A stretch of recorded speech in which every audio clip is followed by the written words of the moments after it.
हाय मैं रवि के बिंदास बोल में आपका स्वागत है।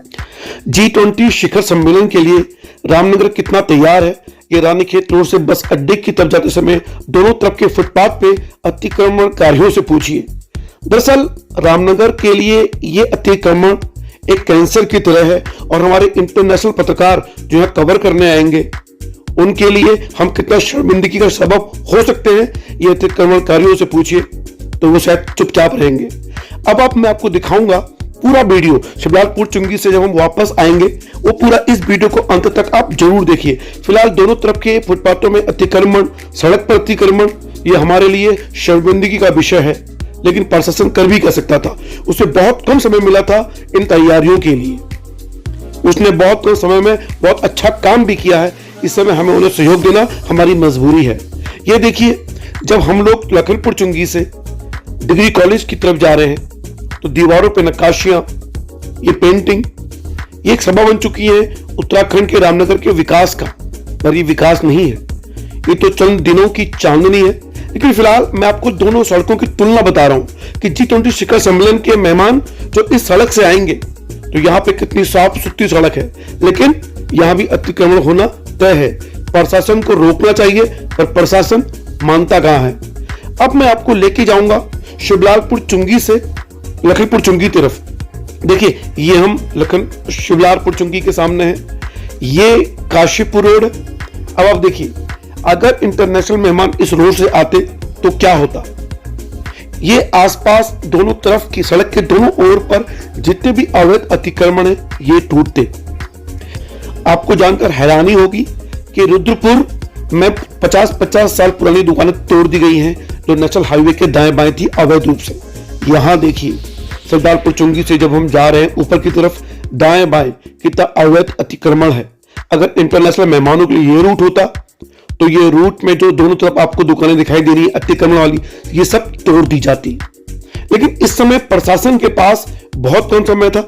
ये आप सभी जानते हैं कि फरवरी में माननीय मुख्यमंत्री धामी जी ने मोदी जी से G20 का कार्यक्रम कुमाऊं मंडल के लिए मांगा और रामनगर में यह तय हुआ, लेकिन उन्हें उम्मीद नहीं थी कि वो कार्यक्रम उन्हें मार्च में ही मिल जाएगा। तो बहुत कम समय में नैनीताल जिला प्रशासन ने रामनगर में बहुत तीव्र गति से काम किया। वो यहाँ पर सफाई करना चाहते थे लेकिन समय नहीं मिल पाया, ऊपर से बारिश हो गई। आप देखिए, दाएं बाएं तरफ अवैध अतिक्रमणकारियों ने मेरे इस रामनगर को कितना बदसूरत कर दिया है। आप ये कह सकते हैं कि इस नेशनल हाईवे का रेप कर दिया गया है इन अवैध अतिक्रमणकारियों द्वारा। प्रशासन मौन है क्योंकि ऊपर से नेताओं का वर्द हस्त होता है अतिक्रमणकारियों पर।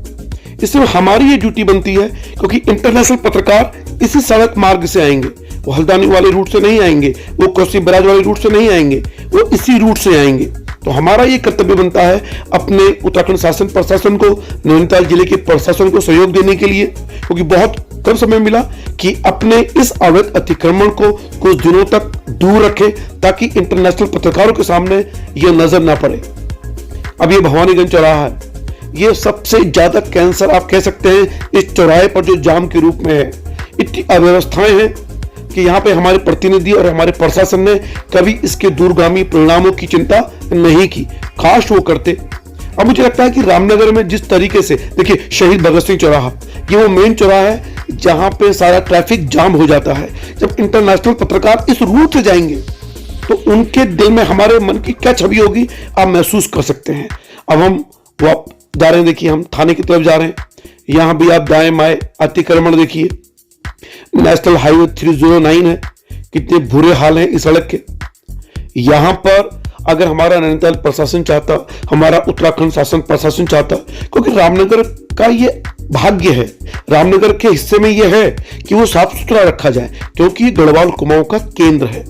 लेकिन दुर्भाग्य ऐसा है कि नेताओं के वरद हस्त से ये अतिक्रमण बढ़ते चले गए हैं और चाहकर भी प्रशासन कोई कार्रवाई नहीं कर पाया है। तो हम अधिकारियों को दोष नहीं दे सकते।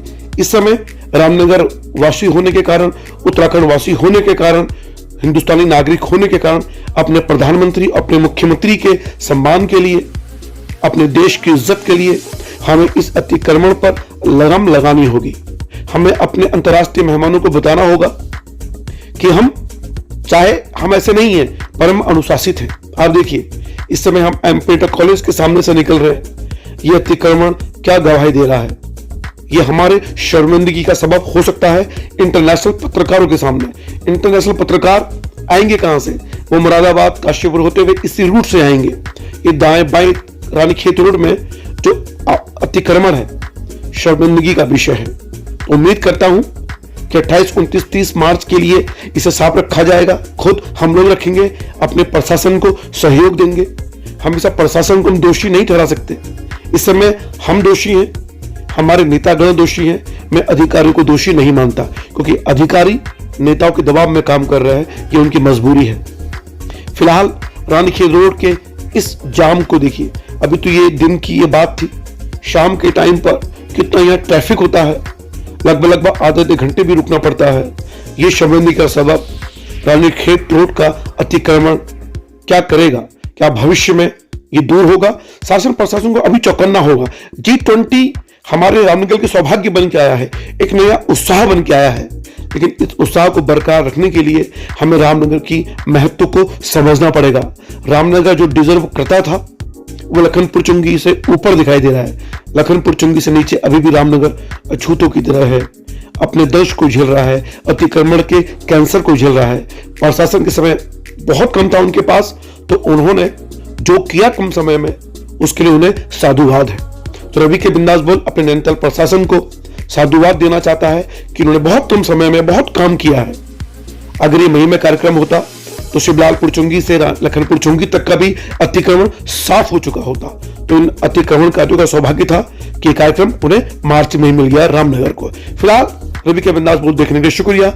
G20 की रिपोर्ट्स आपके पास लगातार आती रहेंगी। बस मैं चाहता हूं कि मेरा रामनगर अतिक्रमण मुक्त हो। G20 जैसे कार्यक्रम इस रामनगर के पास होना लाजमी थे। रामनगर की क्रेडिबिलिटी है, रामनगर की उपयोगिता और योग्यता रखता है कि वहां ऐसे कार्यक्रम हो। वो तो हमारे नेताओं ने और हमारे अधिकारियों ने उत्तराखंड के इस खूबसूरत इलाके रामनगर को बर्बाद कर दिया अतिक्रमणकारियों के आगे झुककर।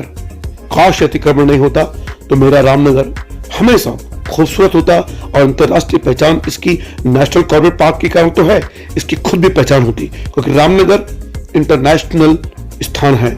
और रैम जी ने जब उसको बसाया था पूरे उत्तराखंड की मंडी के रूप में आप कह सकते हैं। हालांकि 4 धाम की मंडी थी, लेकिन रैमसे ने इसे बसाया था एक मंडी के रूप में। लेकिन अतिक्रमणकारियों ने इस खूबसूरत ऐतिहासिक शहर रामनगर को बर्बाद कर दिया। नेताओं को सीखना होगा। फिलहाल रवि के बिंदास बोल देखने के लिए शुक्रिया। अगली रिपोर्ट पसंद आई तो सब्सक्राइब जरूर कीजिएगा।